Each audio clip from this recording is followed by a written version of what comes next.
నేను చెప్పదలుచుకున్న సన్నాసులను ఎవడైనా 3 నెలలు 6 నెలలు ఈ ప్రభుత్వం ఉండదు అని గ్రామాలకు వచ్చే మా కార్యకర్తలు వాళ్ళని పట్టుకొని యాప చెట్టు కట్టేసి లాగుల తొండలు ఇచ్చి కొడతారని చెప్పి నేను ఈ సందర్భంగా చెప్పదలుచుకున్నా.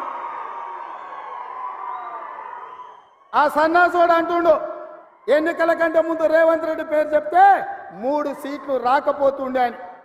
నేను ఇవాళ ఈ వేదిక మీద నుంచి ఆ సొల్లు వాగుడు వాగే కేటీఆర్కి సవాలు విసురుతున్నా. బిడ్డ ఇవాళ నేనే ముఖ్యమంత్రి, నేనే పిసిసి ప్రెసిడెంట్ను. రేపు రాబోయే పార్లమెంట్ ఎన్నికల్లో నేను సవాలు విసురుతున్నా.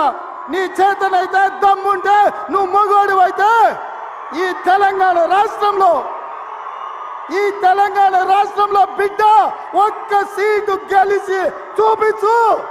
నీ అయ్యా నువ్వు వస్తావో నీ అయ్య వస్తాడో మా కార్యకర్తలు చూసుకుంటారు. బిడ్డ నువ్వు అనుకుంటున్నావా అల్లా తప్పగాడని? అల్లా తప్పగాలం కాదు, అవులగాలలాక అయ్య పేరు చెప్పుకొని కుర్చీలో కూర్చోలేదు సన్నాసోడా. కింది నుంచి కార్యకర్తగా కష్టపడి జెండాలు మోసి లాఠీ దెబ్బలు విని నీ అక్రమ కేసులు ఎదుర్కొని చెర్లపల్లి చెంచల్గూడ జైల్లో మగ్గినా భయపడకుండా లొంగిపోకుండా నిటారుగా నిలబడి నిన్ను నీ అయ్యను నీ బావను బొందబెట్టి ఇవాళ కుర్చీలో కూర్చున్నాం.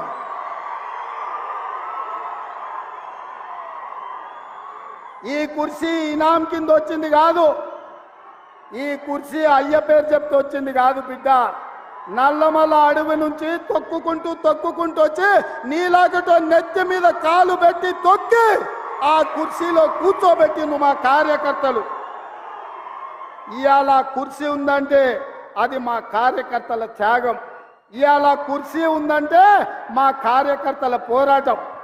ఈ కార్యకర్తలు వీళ్ళు నాకు అండగా నిలబడ్డంత కాలం, నన్ను భుజాల మీద మోసినంత కాలం నువ్వు కాదు, నిన్ను పుట్టించిన నీ అయ్య కాదు, వాళ్ళ దేవుడు వచ్చినా ఈ కుర్చీని తాకలేరని నేను ఇవాళ చెప్పదలుచుకున్నా.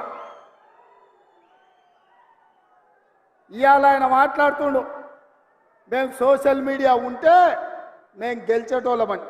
అరే సన్నాసోడా, ఉన్న టీవీలన్నీ సుట్టపొల్లవే కదరా. మాకేమన్నా టీవీ ఉందా? మాకేమన్నా పేపర్ ఉందా?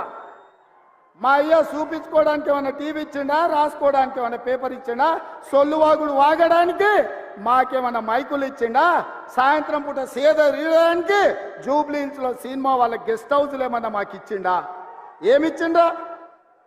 మా కార్యకర్తలు కష్టపడితే, మా కార్యకర్తలు నిలబడి కొట్లాడితే మాకు ఇవాళ ఈ అధికారం వచ్చింది.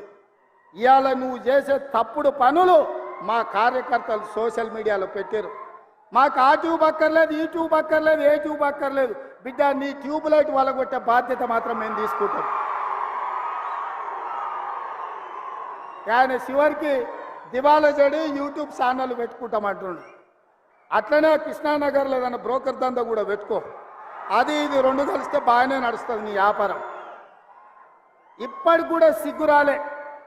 వాళ్ళ కుటుంబం దోసుకుంటే తెలంగాణ ప్రజలు చెప్పు తీసుకొని కొట్టినరు అనే సంగతి ఆయనకు అర్థం కాలే.